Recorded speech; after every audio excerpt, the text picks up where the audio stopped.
मेरे पीरियड बिल्कुल रेगुलर हैं, डेट टू डेट मेरे पीरियड आते हैं, तो मुझे प्रेगनेंसी नेचुरल क्यों नहीं हो रही है? क्या कारण है कि मैं नेचुरल प्रेग्नेंट नहीं हो पा रही हूँ? क्यों जब मुझे पीरियड रेगुलर है, इसका मतलब मेरा ओवुलेशन बिल्कुल ठीक हो रहा है। पीरियड रेगुलर होना मतलब मैं ओवुलेट कर रही हूँ, मेरा ओवुलेशन अच्छे से हो रहा है, डेट टू डेट एग्जैक्टली मुझे, बल्कि एक दिन पहले ही पीरियड आ जाता है। पीरियड्स का फ्लो बहुत ठीक है, पीरियड्स में किसी तरह की कोई मुझे प्रॉब्लम नहीं है। फिर आखिर मैं प्रेग्नेंट नेचुरल क्यों नहीं हो रही हूँ? क्या कारण है यार? ये क्वेश्चन है मेरे। यही क्वेश्चन मैं हमेशा करती रहती थी कि आखिर मुझे नेचुरल प्रेगनेंसी क्यों नहीं हो रही है, जबकि मेरा पीरियड्स, मेरा ओवुलेशन, सारी चीज़ें मेरी बैलेंस में बिल्कुल ठीक है। क्या आपके साथ भी कुछ मेरे जैसा ही हाल है? क्या आपका भी पीरियड बिल्कुल रेगुलर है लेकिन आज तक आप कभी भी नेचुरल प्रेग्नेंट नहीं हुए? तो आज समझते हैं कि पीरियड रेगुलर होना, ओवुलेशन ठीक से होना, फिर भी प्रेगनेंसी ना ठहरना क्या कारण है। चलो समझते हैं। नमस्कार दोस्तों, दिल से स्वागत करती हूँ नीलम कृष्णा चैनल में। बहुत सहयोग दे रहे हैं आप मुझे, बहुत साथ आप मुझे दे रहे हैं, तो मैंने सोचा क्यों ना मैं आपको अपनी जर्नी के बारे में थोड़ी थोड़ी इन्फॉर्मेशन देती रहूँ। आज मैं आपको ओवुलेशन की जर्नी के बारे में बताती हूँ। होता क्या था मेरे साथ कि मैं पीरियड बिल्कुल रेगुलर होती थी। जैसे सपोज़ कि लास्ट मंथ में 5 तारीख को हुई, तो नेक्स्ट मंथ में ज़्यादा से ज़्यादा 4 या 5 को ही एग्जैक्टली होती थी। कभी भी पीरियड्स मेरे डिले नहीं होते थे। तो फिर मुझे कंसीव क्यों नहीं हो रहा था, ये चिंता मुझे बहुत स्ट्रेस दे रही थी। ये चिंता मुझे खाई जा रही थी कि आखिर मुझे क्यों नहीं नेचुरल प्रेगनेंसी हो रही थी। और मैं ये बहुत अच्छे से जानती थी कि मेरा ओवुलेशन तो ठीक ठाक, मेरा ओवुलेशन तो हो रहा है बहुत अच्छे से, लेकिन नेचुरल कंसीव नहीं हो रही। तो मुझे लगता था मेरे अंदर मेरी फर्टिलिटी में कोई प्रॉब्लम तो है नहीं, मेरे रिप्रोडक्टिव ऑर्गन में भी कोई प्रॉब्लम नहीं है, क्योंकि मैं रेगुलर पीरियड हो रही हूँ। लेकिन जैसे जैसे मैंने इसकी डीप स्टडी करी, रिसर्च की मैंने, तो मैंने जाना कि मेरा ठीक से पीरियड आना सफिशेंट नहीं है नेचुरल प्रेगनेंसी के लिए, मुझे और भी जांचें करवानी पड़ेंगी। ये बात मुझे तब पता चली जब मैं सच में डॉक्टर के पास मैंने विजिट किया। तो यहाँ पे एक बात बता देना चाहती हूँ, अगर आपके भी रेगुलर पीरियड है और आप इस भरोसे बैठी हैं कि नहीं मेरे रेगुलर पीरियड है और आपकी अच्छी खासी एक एज हो चुकी है, तब आप वेट ना करके डॉक्टर के पास विजिट ज़रूर करें और देखें कि रेगुलर ओवुलेशन होने के बाद भी प्रेगनेंसी नहीं ठहरी, तो बाकी क्या कारण है। तो जैसे मैं डॉक्टर के पास गई, डॉक्टर ने मुझे झट से एक थायराइड प्रोफाइल का पूरा टेस्ट लिख दिया और एक प्रोलैक्टिन हार्मोन का टेस्ट लिख दिया। प्रोलैक्टिन हार्मोन क्या है, थायराइड क्या है, T2 T3, ये सारी डिटेल में इंफॉर्मेशन थायराइड से रिलेटेड, प्रोलैक्टिन हार्मोन से रिलेटेड सब अपने चैनल में मैंने डिटेल में समझाया है। नहीं देखे हैं वो वीडियोस तो प्लीज चेकआउट करें और अच्छे से समझ लें कि थायराइड, झट से जाते ही मुझे थायराइड टेस्ट करवाने के लिए दे दिया, तो बहुत इंपॉर्टेंस है, इसीलिए डॉक्टर ने सबसे पहले थायराइड टेस्ट लिखा। और जैसे ही थायराइड टेस्ट किया उसके बाद डॉक्टर ने मेरा वेट मेज़र किया और मैं सरप्राइज रह गई कि डॉक्टर ने मुझे बताया कि जो आपका BMI है, यानी बॉडी मास इंडेक्स, इसके बारे में डिटेल में हम वीडियो बनाएंगे, उसमें समझेंगे। डॉक्टर ने बताया कि आप अपनी BMI यानी बॉडी मास इंडेक्स से ओवरवेट हैं, अपना वेट कम से कम 8 kg रिड्यूस कीजिए। मैं शॉक्ड रह गई कि अच्छा, कि क्या ये भी एकमात्र कारण हो सकता है। तो पहला कारण यही था कि मैं ओवरवेट थी, यानी कि मेरा वज़न बढ़ा हुआ था। बढ़ा हुआ वज़न बहुत ज़्यादा हमारे रिप्रोडक्टिव ऑर्गन पर इफ़ेक्ट पहुंचाता है। हमारी जो सेल्स हैं, हमारी कोशिकाएं हैं, उन्हें, हमारी जो कोशिकाएं डिस्टर्ब होती हैं हमारे वेट के कारण, हमारे एक्स्ट्रा वजन के कारण। इसलिए अगर आपका वेट बढ़ा हुआ है और पीरियड आप रेगुलर भी हैं, तो मान के चलिए वेट एकमात्र कारण हो सकता है आपको नेचुरल प्रेगनेंसी नहीं होने देने का कारण वेट है। तो वेट अगर आपका बढ़ा हुआ है, आप ज़रूर वेट को कम कीजिए, रेगुलर एक्सरसाइज कीजिए, योगा कीजिए, वॉकिंग कीजिए, लाइफस्टाइल को चेंज कीजिए, आप इसको बेहतर बना लीजिए। आप 100% नेचुरल प्रेग्नेंट हो सकती हैं। दूसरा अब मेरी आ गई थायराइड की रिपोर्ट। थायराइड की रिपोर्ट जैसे ही आई, डॉक्टर ने चेक किया, मेरा थायराइड बड़ा हुआ निकला। हाँ, ये ज़रूर है कि वो बहुत ज़्यादा बड़ा हुआ नहीं था। थायराइड की रेंज की यूनिट्स होती हैं, उसके जस्ट लेवल क्रॉस करने ही वाला था, मतलब कि मुझे होने ही वाला था थायराइड, और मैंने पता कर लिया। आप विश्वास नहीं करेंगे, डॉक्टर ने मुझे मेडिसिन सजेस्ट की थी। अब आपको अर्ली मॉर्निंग ये थायराइड की टैबलेट रेगुलर बिना छोड़े खानी है। लेकिन हाँ, मैंने खाई, मैंने वो ज़रूर रेगुलर सुबह उठते ही खाई। लेकिन आप विश्वास नहीं करेंगे, जब मैंने रेगुलर वॉकिंग करी, रेगुलर खूब पसीना निकाल के एक्सरसाइज करी, और ये प्रोसीजर मैंने 1 महीने तक लगातार किया और दोबारा से थायराइड चेक कराया, मैं सरप्राइज रह गई कि मेरा वेट तो गिरा ही गिरा। 6-7 kg मैंने अपना वेट तो गिराया ही गिराया। और जब मैंने थायराइड टेस्ट दोबारा कराया तो उसमें मेरा थायराइड बिल्कुल सही निकला। थायराइड बढ़ा हुआ था ही नहीं, और डॉक्टर देखकर सरप्राइज रह गई कि आपको तो थायराइड जैसी कोई प्रॉब्लम है ही नहीं। मैंने फिर समझा कि कितनी इम्पोर्टेंस है, हमारी एक्सरसाइज कितनी ज़रूरी है, हमारा लाइफस्टाइल कितना ज़रूरी है इन सब बीमारियों को दूर करने में। मैंने 1 महीने में ये काम किया और थायराइड बिल्कुल गायब। आप मान के चलिए, मैं तब से बहुत ज़्यादा नेचुरल चीज़ों पर, लाइफस्टाइल पर, अपने थॉट प्रोसेस पर मेरा इतना ज़्यादा कोर बिलीव हो गया कि मैं वही सब बातें आपको शेयर करती हूँ जो मैंने अपनाई और मैंने ठीक की। यही सब बातें मैं आपके साथ भी शेयर करती हूँ। उसके बाद जब थायराइड ठीक हो गया तो इसका मतलब ये नहीं है कि मैं कंसीव कर गई, फिर भी मुझे कंसीव नहीं हुआ। डॉक्टर ने कहा कहीं आप बहुत ज़्यादा, आपकी नींद डिस्टर्ब तो नहीं है, कहीं आप नाइट शिफ्ट में जॉब तो नहीं करती हैं। नींद दूसरा वो बहुत बड़ा कारण है नेचुरल प्रेगनेंसी को ना होने का। अगर आपकी 8 घंटे की एक राइट समय पे नींद नहीं है, आप मान के चलिए ये नींद आपको प्रेग्नेंट नहीं होने देगी। इसलिए अगर आप नाइट शिफ्ट में काम कर रहे हैं और प्रेगनेंसी के लिए ट्राई कर रहे हैं तो नाइट शिफ्ट की जॉब को छोड़ दीजिए।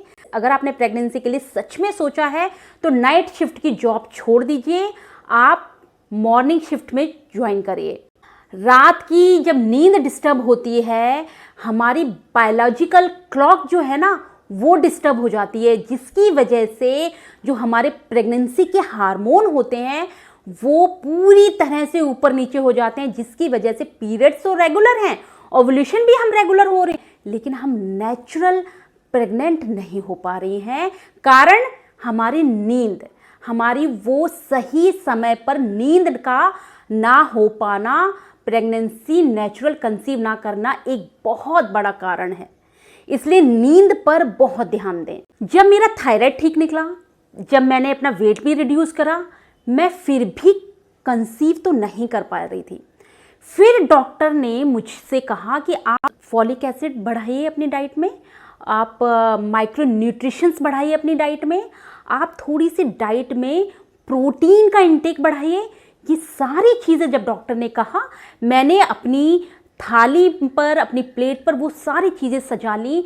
लाइक प्रोटीन अच्छा खासा मेरी डाइट में हुआ करता था, बहुत अच्छे से मैं न्यूट्रिशंस डाइट ले रही थी, फॉलिक एसिड जो डॉक्टर ने सजेस्ट की थी वो भी मैं इंटेक करने लगी, और सारी चीज़ें मैं अच्छे से करने लगी।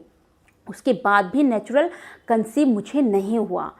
फिर डॉक्टर ने मुझे एक टेस्ट लिखा HSG, जिसको डिटेल में मैंने अपने वीडियो में बहुत अच्छे से समझाया है कि HSG डॉक्टर ने क्यों मुझे प्रिस्क्राइब किया, क्यों मुझसे कहा कि आपके पीरियड रेगुलर हैं, आप ओव्यूलेशन ठीक से कर पा रही हैं, आपका बॉडी वेट भी ठीक हो गया है, आप बहुत अच्छे से नींद जो कि मैं लेती ही थी, और बहुत अच्छे से आपका थायराइड कंट्रोल में है, लेकिन फिर भी अगर आप नेचुरल नहीं कंसीव कर पा रही हैं तो मैं आपको सजेशन देती हूँ कि आप HSG टेस्ट जाके करवा लीजिए। मैंने HSG टेस्ट एक बहुत अच्छे डायग्नोस्टिक सेंटर में गई और HSG टेस्ट मैंने करवाया। यहाँ पे मैं शॉक्ड रह गई जब मेरा HSG टेस्ट हुआ और HSG टेस्ट की जैसे ही रिपोर्ट आई, डॉक्टर ने HSG टेस्ट के लिए जो डाई पुश की थी वो 2-3 बार पुश की थी, अपनी तरफ से बहुत से एफर्ट लगाए थे उन्होंने, लेकिन जब रिपोर्ट आई तो पता चला कि मेरी फॉलोपियन ट्यूब बंद है, मेरी गर्भ नलिकाएं बंद थी। दोनों ही गर्भ नलिकाएं में सही से डाई निकलती हुई नहीं एक्सरे में आई। मेरा रिपोर्ट ये कहता था कि मेरी एक नली जो है क्वाइल्ड है, मतलब घूमी हुई है, और एक नली में हल्का सा डाई पुश होकर निकला है, हल्का सा डाई, बहुत ही हल्का सा डाई गया है, यानी कि मेरी दोनों नलिकाएं एक तरीके से बंद शो हो रही थी। मैं शॉक्ड रह गई कि अच्छा इसीलिए मुझे नेचुरल प्रेगनेंसी नहीं हो रही। अब बहुत बड़ी कहानी है इसके पीछे, डिटेल में एक वीडियो में शेयर करूंगी कि फॉलोपियन ट्यूब जब मेरी बंद निकली तब मैंने सबसे पहला स्टेप क्या उठाया। मैं नेचुरल तरीके से, बहुत नेचुरल तरीके से ट्राई करने लगी कि मेरी फॉलोपियन ट्यूब ओपन हो जाए। मैं कैस्टर ऑयल की मसाज खूब एब्डोमिनल एरिया में गरम करके, कैस्टर ऑयल, तिल का तेल बहुत अच्छी क्वांटिटी में लेकर पीरियड्स के टाइम बहुत मैंने एब्डोमिनल एरिया में मसाज, अंधाधुंध मसाज की मैंने, और मुझे लगा कि फॉलोपियन ट्यूब तो नेचुरली ही खुल जाती है ना, तो मेरी भी नेचुरल खुल जाएंगी। और ये सिलसिला लगभग मैं 1 साल तक करती रही। मुझे लगा नेचुरल ही खुलेंगी, मुझे किसी तरह का कोई सर्जरी के चक्कर में नहीं पड़ना। और मैं अपने दिमाग में सेट कर बैठी थी कि मैं किसी भी कीमत पर सर्जरी तो नहीं ही करवाऊंगी, और मैंने नहीं करवाई। लेकिन हुआ क्या, मैं अगले महीने, क्योंकि मुझे हर महीने में जब पीरियड्स के टाइम कैस्टर ऑयल, तिल के तेल की बहुत जब मसाज करती थी तो मुझे लगता था कि मेरी ओपन हो गई, मेरी पूरी तरीके से अब फॉलोपियन ट्यूब बिल्कुल नीट एंड क्लीन ओपन हो गई है। अब मैं अगले महीने बिल्कुल नेचुरल तरीके से कंसीव कर ले जाऊंगी। मुझे हर बार ऐसा लगता था और हर बार मैं निराश होती थी, क्योंकि कभी भी ऐसा होता ही नहीं था कि मैं कंसीव कर जाती। इवन मैं थोड़ा सा कंफ्यूज होने लगी थी, क्या मैं सही दिनों में अपना ये प्रोसीजर कंसीव करने का बना भी रही हूँ, क्या मैं रिलेशनशिप सही दिनों में रख रही हूँ। मैं बहुत कंफ्यूज रहती थी, मुझे समझ में नहीं आ रहा था कि मैं सारी चीज़ें तो कर रही हूँ, लेकिन मैं फिर क्यों नहीं कंसीव कर पा रही हूँ। मैंने फॉलोपियन ट्यूब की मसाज तो बहुत करी है, तो फिर मैंने क्यों, मेरी गर्भ नलिकाएं जो मेरी बंद है वो ओपन क्यों नहीं हुई। अब समझने वाली बात देखिए, मैं एक्सटर्नली काम कर रही हूँ, मैं फॉलोपियन ट्यूब को बाहर से खोलने की कोशिश कर रही हूँ, तेल से, नई नई टिप्स से, नए नए लोगों की सजेशन मिल रही है मुझे, बहुत से लोग मुझे नई नई राय दे रहे हैं, अपने अपने सुझाव दे रहे हैं कि ऐसा करो, ये टॉनिक लो, वो टॉनिक लो। बहुत अशोका रिस्ट मैंने पी, लेकिन मेरी फॉलोपियन ट्यूब टस से मस नहीं हो रही थी। और जब उस दौरान हमारी पोस्टिंग हो गई, हम एक जगह से दूसरी जगह हमारा ट्रांसफ़र हो गया, सारा प्रोसीजर ठप हो गया। अब उसके बाद जब हम नए शहर में गए, हमने नई तरीके से नए गायनेकोलॉजिस्ट को सर्च किया, नए डॉक्टर के पास गए, सारे टेस्ट दिखाए, सब कुछ उनको दिखा के रखा, तो उन्होंने वो सारे टेस्ट जो देखे, क्योंकि वो पुराने हो चुके थे, ये तो 3-3 महीने में बॉडी का जो भी टेस्ट आपने कराया है वो 3-3 महीने में चेंज होता रहता है, आप सब कुछ फिर से कराइए। फिर से मैंने थायराइड करवाया, फिर से मैंने प्रोलैक्टिन हार्मोन का टेस्ट करवाया, फिर से मैंने अपना HSG करवाया। जब मैंने फिर से अपना थायराइड टेस्ट कराया, मेरा थायराइड बिल्कुल ठीक निकला। फिर से मैंने अपना वेट मेज़र किया, मेरा वेट बिल्कुल ठीक निकला। फिर से मैंने अपना HSG करवाया, इस बार फिर से मेरा HSG टेस्ट ब्लॉक्ड निकली। डॉक्टर ने कहा कि आपकी same as it is report, जो पहले लिखी हुई थी रिपोर्ट थी, as it is second time जब HSG करवाया उसमें भी सेम यही रिपोर्ट में आया कि मेरी लेफ्ट साइड की फॉलोपियन ट्यूब ब्लॉक्ड है और हल्का सा लिमिट स्प्लिज है, मतलब थोड़ी सी ओपन है जिसमें से डाई निकलती हुई हल्की सी दिखाई दे रही है, और दूसरी राइट साइड की जो फॉलोपियन ट्यूब है वो क्वाइल्ड बनी हुई है, वो घूमी हुई है गोल गोल। सेम यही रिपोर्ट पहले थी, यही रिपोर्ट मेरी सेकेंड टाइम पे आई। अब मैं क्या करूँ, इस नेचुरल प्रोसीजर के चक्कर में ही पड़ी रहूँ या फिर सच में मैं सर्जरी के प्रोसीजर को आगे बढ़ाऊँ। सर्जरी के प्रोसीजर को आगे बढ़ाऊँ, यहाँ पे मैं थोड़ा सा रुक जाऊँगी, ठहर जाऊँगी, और सपोज़ यहाँ इस वाली कहानी को मैं यहीं स्टॉप करके नेक्स्ट वीडियो में बताऊँगी।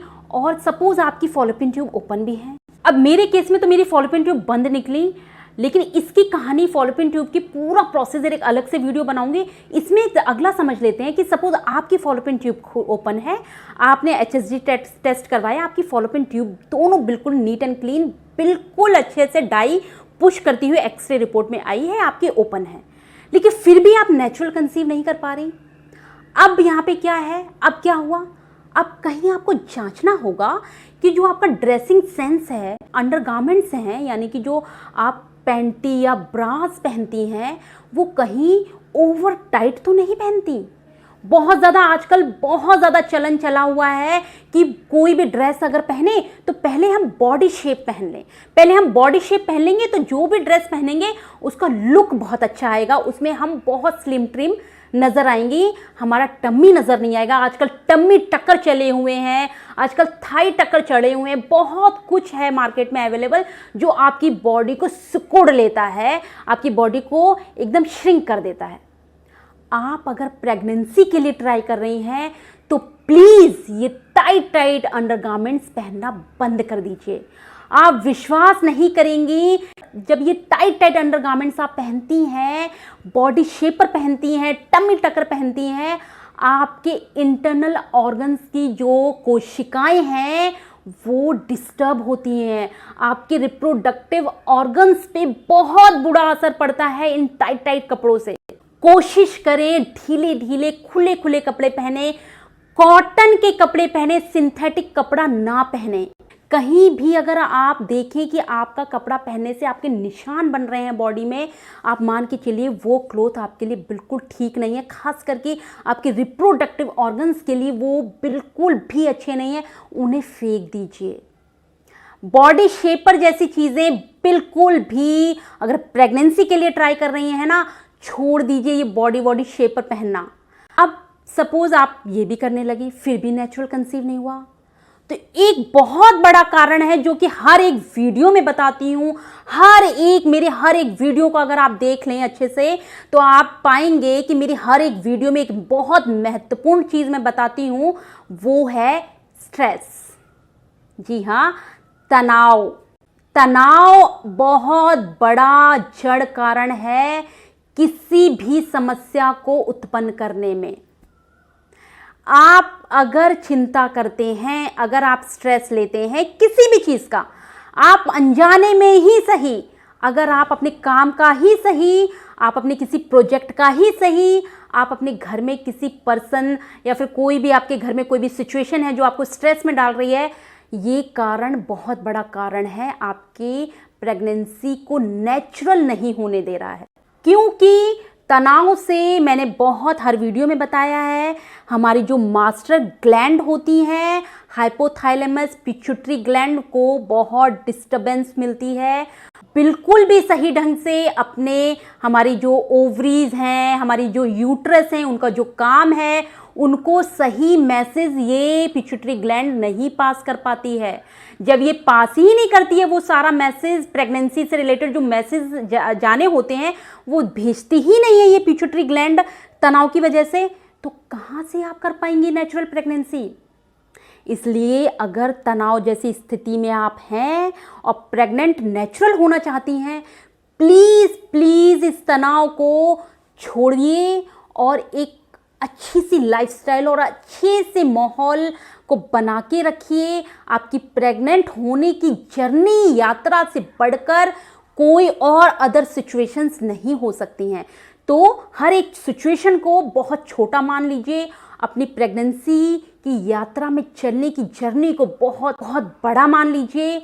आप देखेंगी अपने आप से तनाव से आप रिलीफ मिलेगा, आपको अपने आप से तनाव दूर हो जाएगा। और एक बहुत अच्छी आपको बात बताती हूँ, अगर तनाव है भी आपको तो प्लीज़ एक बार मेरे सजेशन से आप मेडिटेशन, यानी कि आपका अगर मेडिटेशन एकाग्र होकर ब्रीदिंग एक्सरसाइज पे कंसंट्रेट करके आप थोड़ी देर के लिए आधा घंटा या 20 मिनट भी निकाल के बैठ जाएंगी ना, आप विश्वास नहीं करेंगी, आपको इस तनाव से बहुत रिलीफ मिलने वाला है। एक बार करके देखिए, एक्सपेरिमेंट करिए। मैं कह रही मेरी मत सुनिए, आप एक्सपेरिमेंट करिए, ब्रीदिंग एक्सरसाइज करिए, सांसों को ऊपर। बहुत अच्छे से एक वीडियो ज़रूर बनाऊंगी इसके लिए, लेकिन फिर भी अगर आप प्रेग्नेंट होने के लिए ट्राई कर रही हैं तो प्लीज़ मेडिटेशन को ऐड कर लीजिए। और क्या कारण है जो हमें नेचुरल प्रेग्नेंट नहीं होने दे रहे? और एक बहुत बड़ा कारण है पोल्यूशन। डाइट अच्छी है, लाइफस्टाइल बहुत अच्छा है, डिप्रेशन जैसी कोई फीलिंग नहीं है, कोई स्ट्रेस नहीं है, बिल्कुल घर पे रहते हैं, बहुत अच्छा बना बना के खाना खाते हैं, पूरी फैमिली में किसी तरह का कोई भी टेंशन जैसी कोई बात नहीं है, लेकिन नेचुरल प्रेगनेंसी नहीं हो रही। बस यही बात थोड़ा स्ट्रेस में डाल देती है। अब पॉल्यूशन एकमात्र कारण हो सकता है। जिस एटमॉस्फेयर में आप रह रहे हैं, अगर वो एरिया बहुत पॉल्यूटेड है, आप बहुत ज़्यादा इन्वायरमेंटल, वहाँ पेड़ पौधे नहीं हैं, बहुत कार्बन मोनोऑक्साइड निकल रही है और आप उसी हवा पानी में रह रहे हैं, तो बहुत हद तक प्रदूषण जो है ना आपको नेचुरल प्रेग्नेंट नहीं होने दे रहा है। लेकिन आप इसको तो कंट्रोल कर नहीं सकती हैं, लेकिन हाँ, इसको आप कंट्रोल नहीं सकती हैं, लेकिन उस एटमॉस्फेयर में निकल कर आप एक अच्छे पार्क में मॉर्निंग वॉक तो ले सकती हैं, ग्रीन एरिया में जाकर ब्रीदिंग एक्सरसाइज कर सकती हैं। अच्छा से पार्क देख लीजिए आसपास, ज़रूर आपके आसपास एक पार्क ज़रूर होगा, वहाँ जाकर मेडिटेशन कीजिए। आप ऐसे इस समस्या का समाधान निकालिए। चलिए, हमने ये भी शॉर्ट आउट कर लिया। अब क्यों नहीं हो रहे नेचुरल प्रेग्नेंट? हो सकता है कि आपको अपने फर्टिलाइज डेज के बारे में इंफॉर्मेशन ना हो। अपने फर्टिलिटी जो डे हैं, यानी कि जिन दिनों आपके फर्टाइल विंडो ओपन है, जिन दिनों आपकी फर्टाइल डेज जिन्हें हम कहते हैं 4-5 दिन ही वो होते हैं जिस दिन आप फर्टाइल होती हैं, आप बहुत ज़्यादा, आपका ओव्यूलेशन स्टार्ट होता है। वो ओव्यूलेशन के डेज कौन से हैं? अगर आप नेचुरल प्रेग्नेंट नहीं हो पा रही है कई सालों से, तो मैं आपको सजेस्ट करूंगी आप एक किट ले लीजिए। आप उस किट में यूरिन के ड्रॉप डालिए। पीरियड्स के ख़त्म होने के लगभग आप ये प्रक्रिया शुरू करिए 10वें दिन। अगर आपके रेगुलर साइकिल है और 10वें दिन, पीरियड के 10वें दिन, यानी पीरियड का फर्स्ट डे काउंट करके 10वें दिन आप उस किट से यूरिन के ड्रॉप डालिए और जांच लीजिए। अगर 2 लाइंस क्लियरली पिंक आती हैं, एकदम साफ साफ पिंक दिखती हैं, तो मान के चलिए कि उस दिन से आपका फर्टाइल डे स्टार्ट हो गया है। आप उन दिनों फर्टाइल हैं, आप उन्हीं दिनों रिलेशन में रहिए, बहुत हद तक चांस बढ़ जाएंगे। लेकिन यहाँ पे बहुत से लोग क्या करते हैं कि ओवुलेशन डेज उन्हें पता नहीं होते, वो फर्टाइल्स डेज के बारे में इंफॉर्मेशन नहीं होती, वो बाकी सारे दिनों में अल्टरनेट रिलेशनशिप में रहते हैं, लेकिन उन्हीं दिनों में उनका इतना बिजी शेड्यूल हो जाता है कि वो भूल जाते हैं कि यही डेज हमारे ओवुलेट डेज थे, इन्हीं दिनों हमें रिलेशन में रहना था, तभी हमारे चांस हैं प्रेग्नेंट नेचुरल होने के। पता ही नहीं होता, इन्फॉर्मेशन नहीं है ना।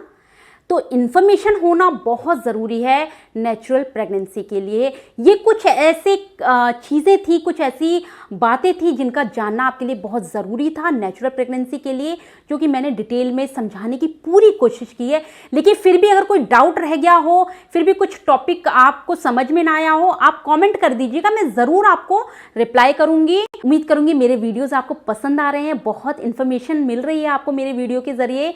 तो प्लीज़ मेरे चैनल को सब्सक्राइब कर लीजिए, बेल आइकॉन ज़रूर प्रेस करिए हर एक नोटिफिकेशन मिलने के लिए। लाइक्स कीजिए, शेयर कीजिए, हर वुमेन्स को, हर जन को शेयर कर दीजिए, जिससे कि इस इंफॉर्मेशन से कोई अवंचित ना रहे। Thank you so much.